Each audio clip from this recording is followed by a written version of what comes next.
Hello, my name is Russell Myers. Welcome to Issues Unite. All right, so I have talked previously, and this is getting more and more attention, about the BRICS summit that is coming up in August. Now, but let's talk about something else that has been getting attention, and I've been hearing a lot more about it.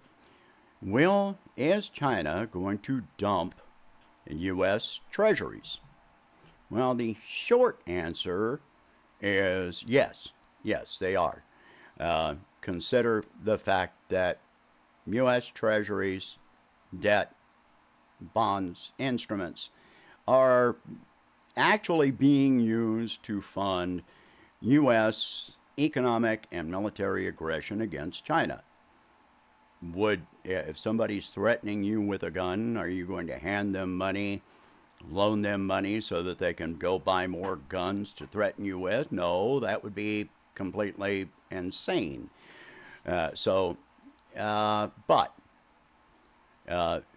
first off, let's talk about the decline in China's holdings of U.S. debt.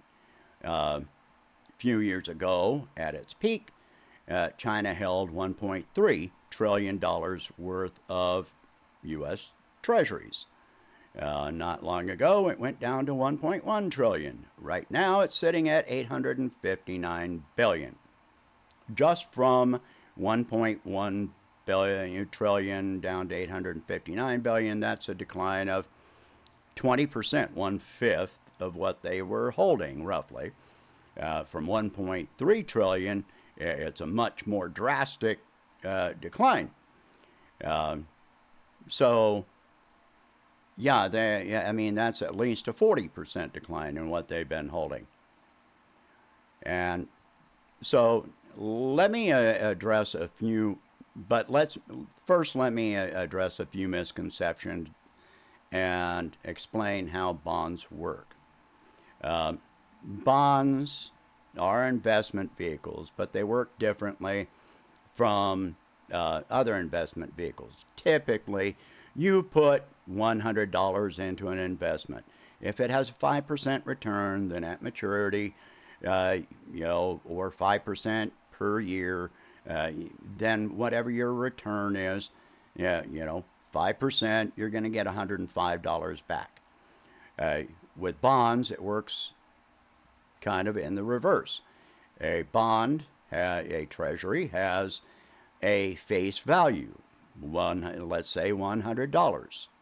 If it's got a 5% return to maturity, doesn't matter the length of time, 3 months, 6 months, 2 years, 5 years, 10 years, 5% at maturity.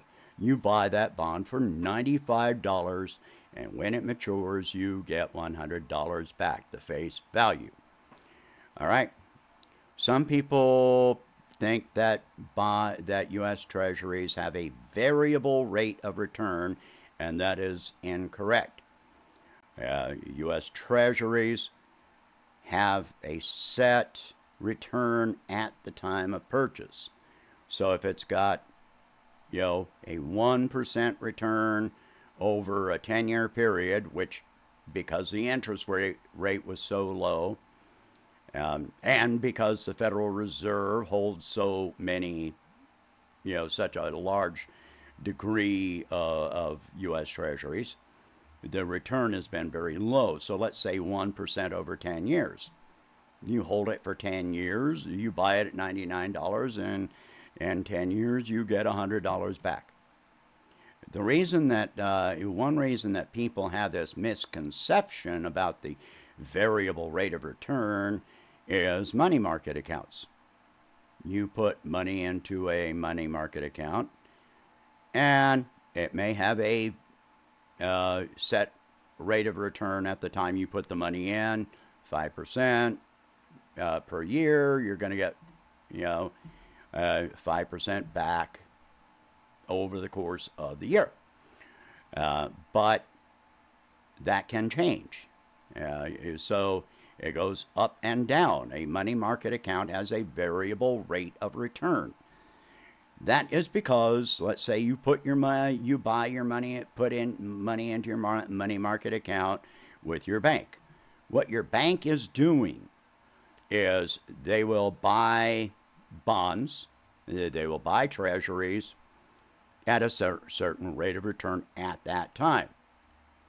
If the rate of return increases, like, recently it goes from 1% to 5% or more, okay, they will sell off the low return bonds and buy new bonds at the higher rate of return. So you can, so basically, if it's got a 5.3, 5.5% of return and they promise you 5%, well, they're going to keep the extra 0.3, 0.5%, and that's their profit. You can buy treasuries directly, by the way, and you might get a higher rate of return. You can do this, but it takes a lot more work. So, anyway. So, little side note here is that China has an estimated about $2.2 trillion in gold reserves. What China has literally been doing is gradually selling off bonds, U.S. treasuries, and turning around and taking that money and putting it into gold. Now, most sources think that that is a gross underestimate of how much gold China actually has. But in any case, even at 2.2 trillion versus in gold versus 859 billion, they have well over twice the holdings in gold than they do in U.S. treasuries at this point. So, when we talk about China having $859 billion in U.S. treasuries, what that number actually represents is the value that they would get back if they hold those bonds into maturity, which is what they've been doing. But they have been buying these treasuries over a period of time at different interest rates, but the interest rate is, the return has been very low, like less than 1% most of the time. No matter what amount you buy in U.S. treasuries, you always get back what you put in, and then a return which is prorated. So let's say you buy a $100 treasury over 10 with a 10-year maturity at 5%. If you sell that treasury after 5 years, you bought it at $95, you sell it after $5, you're going to get $97.50 back. There can be a penalty of 10% of the return, not the value of the bond, but the return.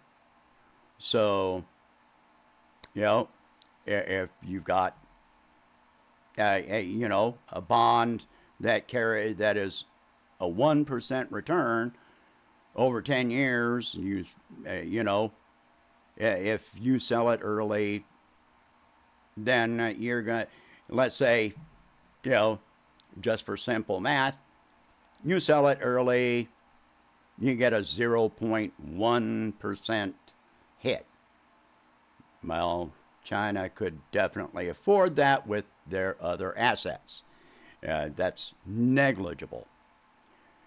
So, considering the low rate of return, $859 billion, they could sell all of that right now, and they would get at least $800 billion back minimum.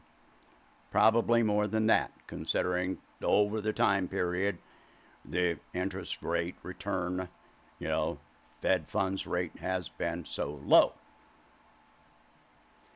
So, why is China not dumping U.S. bonds their entire holding right now because of diplomacy.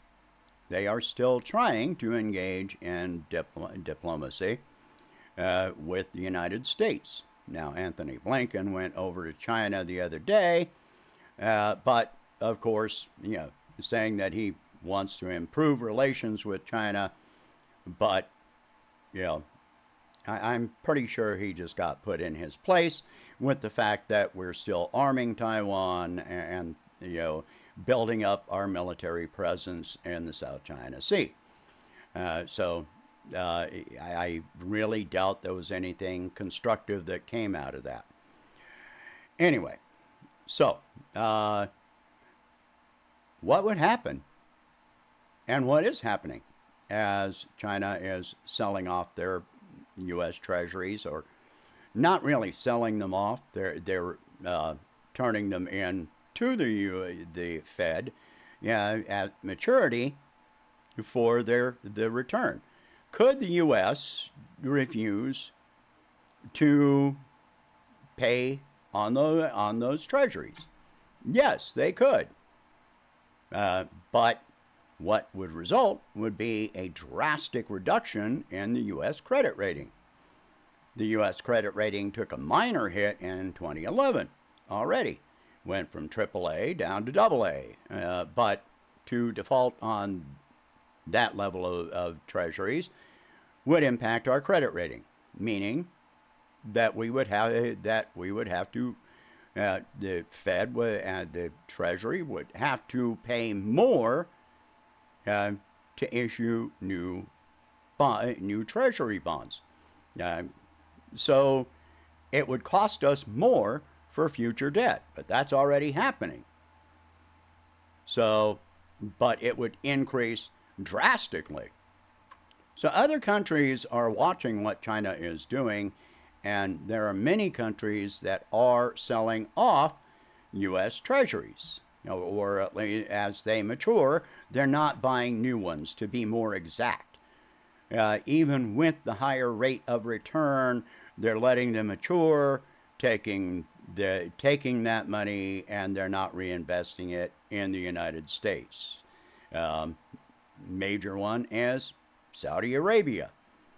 But even look at what happened at the St. Petersburg International Forum. The United States started threatening any countries that attended the forum with sanctions. This is the U.S. modus operandi, to keep threatening U.S. sanctions, which is pushing countries away from investing in the dollar, buying up U.S. treasuries, which have been needed for trade, but now they're seeing more opportunities to trade in other currencies. So that's where BRICS and other agreements are coming in, the Shanghai Cooperation Organization, St. Petersburg International Economic Forum, all of these things, these countries. Egypt just agreed to buy oil in yuan. There's just more and more countries that are moving away from the dollar. And then you have the international anxiety that the U.S. is not going to, at some point, be able to honor our debts, because our debt just keeps on rising. In the 2 weeks since the debt ceiling was raised, we went from 31.4 trillion to over 31.9 trillion within another week. Then we are going to surpass the $32 trillion mark on the national debt. We're not able to pay down the capital on our debt. All we're doing is paying the interest on the debt. So the capital on the debt keeps rising, but that as the capital keeps on rising, the interest keeps on rising. So at some point, the amount of tax revenue is going to, the interest on the debt is going to exceed the tax revenue. And at that point, all we're doing is this cycle of debt compounding debt.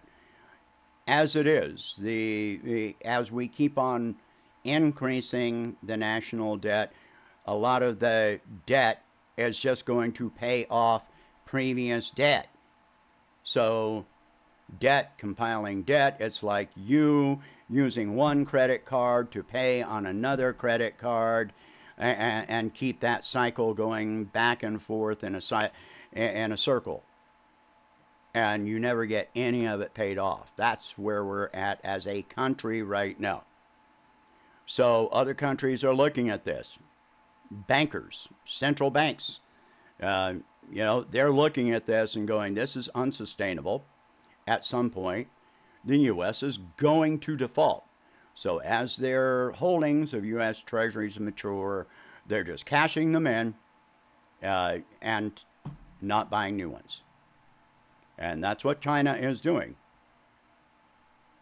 If China turned around and dumped all of the $859 billion, that would flood the market with U.S. debt. And that is old debt. That is old debt that has a low interest rate. For the Fed, for the Treasury, to get anybody to buy new, other than the Fed, to buy new debt from the Treasury, they would have to increase how much they are paying out. So right now, let's say it's 5%. Well, that would almost instantly drive it up to 10%. While other countries would look at this and they would probably as well start dumping the debt, their holdings of U.S. Treasuries.